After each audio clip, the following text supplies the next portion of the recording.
कायनात कितनी बड़ी है, ये एक ऐसा सवाल है जिसने सदियों से इंसान को सोचने पर मजबूर किया है। तो आज चलिए हम हकीकत के किनारों तक एक सफ़र पर निकलते हैं ताकि इसके नाकाबिले तसव्वुर पैमाने को समझने की कोशिश कर सकें। हमारा सफ़र यहाँ से शुरू होता है, हमारी ज़मीन से। ये जो एक वसी कायनाती समंदर में तैरता हुआ एक छोटा सा नीला नुक्ता है ना, यही वो जगह है जहाँ हर वो शख्स रहता था जिसे हम जानते थे, हर वो कहानी जो कभी सुनाई गई। तो यही है हमारे इस अजीम सफ़र का स्टार्टिंग पॉइंट। तो आइए अपने इस सफ़र का आगाज़ एक जानी पहचानी जगह से करते हैं, मतलब हमारे अपने सोलर सिस्टम से। हम ज़मीन से बाहर कदम रखेंगे और अपने करीबी आसमानी पड़ोसियों की तरफ बढ़ेंगे। हमारे इस कायनाती सफ़र का सबसे पहला स्टॉप है चांद, जो हमसे लगभग 3,84,000 किलोमीटर दूर है। अब ये फासला सुनने में बहुत ज़्यादा लगता है, लेकिन कायनात के हिसाब से ये तो बस घर से बाहर रखा हुआ पहला कदम है। अच्छा, इस फासले को समझने के लिए ज़रा तसव्वुर करें। अगर आप एक कार में 100 किलोमीटर पर आवर की स्पीड से बिना रुके चांद की तरफ जाना शुरू कर दें, तो पता है कितना वक्त लगेगा? 107 दिन से भी ज़्यादा। और जब आप चांद की सतह पर पहुंचेंगे, वहां से जमीन नीले और हरे रंगों का एक नाजुक सा गोला नजर आती है, जो खला के सियाह अंधेरे में झूल रही हो। ये एक ऐसा मंजर है जो हमारे वजूद को एक नए और बहुत ही हम्बल पर्सपेक्टिव में डाल देता है। जैसे जैसे हम आगे बढ़ते ना, हमें फासले नापने के लिए एक नए पैमाने की जरूरत पड़ती है। इसे कहते हैं एस्ट्रोनॉमिकल यूनिट, यानी AU। एक एस्ट्रोनॉमिकल यूनिट यानी AU तकरीबन 150 मिलियन किलोमीटर के बराबर होता है, जो कि ज़मीन और सूरज के दरमियान का एवरेज फासला है। अब इस पैमाने से सूरज के फासले का अंदाज़ा लगाइए। अगर एक कमर्शियल जेट में सफ़र किया जा रहा हो, तो सूरज तक पहुंचने में करीब करीब 19 साल लग जाएंगे। ये हमारे अपने सोलर सिस्टम के अंदर भी खला की वुसअत की एक ज़बरदस्त याद दहानी है। चलिए अब हम अपने सोलर सिस्टम की जानी पहचानी हदूद से बाहर निकलते हैं और इसकी कायनाती सरहदों की तरफ सफ़र करते हैं। यहाँ फासलों का पैमाना वाकई नाकाबिले यकीन हद तक बढ़ जाएगा। ज़रा हमारे पड़ोसी सैयारों के फासलों को देखें। मार्स जब वो हमसे सबसे करीब होता है तो तकरीबन 55 मिलियन किलोमीटर दूर होता है, लेकिन सोलर सिस्टम के आखिरी सैयारे नेपट्यून तक का फासला 4.5 बिलियन किलोमीटर है। यही हमारे सोलर सिस्टम का अज़ल साइज़ है। और फिर है वॉयेजर 1।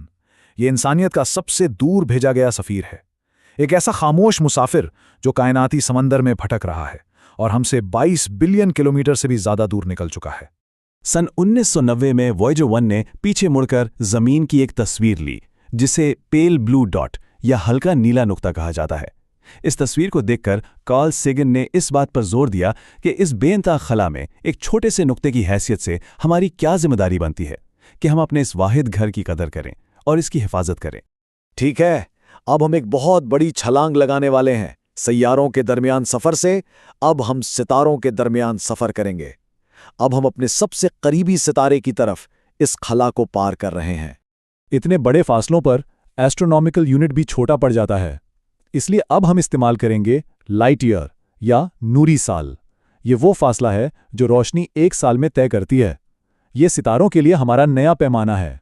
हमारा सबसे करीबी सितारा अल्फा सेंटोरे हमसे 4.4 नूरी साल दूर है। ये फासला इतना ज्यादा है कि हमारी तेज तरीन टेक्नोलॉजी यानी वॉयेजर 1 को भी वहां पहुंचने में 70,000 साल से ज्यादा लग जाएंगे। इसके मुकाबले में रोशनी यही फासला सिर्फ 4.4 साल में तय कर लेती है। ये फर्क सितारों के दरमियान सफर के चैलेंज को साफ साफ जाहिर करता है। चलिए अब जरा और भी बड़ा सोचते हैं और अपनी कहकशां यानी मिल्की वे के पैमाने को देखते हैं। यहाँ नंबर्स वाकई दिमाग को चकरा देते हैं। हमारी मिल्की वे कहकशान का डायामीटर 1,00,000 नूरी साल है। ये अरबों सितारों का घर है और उनमें से हर एक के गिर्द सियारों का अपना निज़ाम हो सकता है। सोचकर ही अजीब लगता है। इस वसी कहकशां के अंदर ज़मीन से सिर्फ 100 नूरी साल के दायरे में एक छोटा सा बबल है, जिसे ह्यूमन रेडियो बबल कहते हैं। ये हमारे रेडियो और टीवी सिग्नल्स की सबसे दूर तक की पहुंच है। इसके बाहर गोया इंसानियत का कोई वजूद ही नहीं है। मिल्की वे को पीछे छोड़कर अब हम कहकशाओं के दायरे में दाखिल होते हैं। रोशनी के इन जजीरों के दरमियान एक ऐसी वसअत है जिसका तसव्वुर करना भी मुश्किल है। तो कायनात में हमारा एड्रेस क्या है? हम लोकल ग्रुप में रहते हैं। ये 50 से ज्यादा कहकशाओं का एक मजमुआ है जो 10 मिलियन नूरी साल तक फैला हुआ है। ये ग्रुप खुद एक बड़े वर्गो सुपर क्लस्टर का हिस्सा है जिसमें हजारों कहकशाएं 110 मिलियन नूरी साल पर फैली हुई हैं।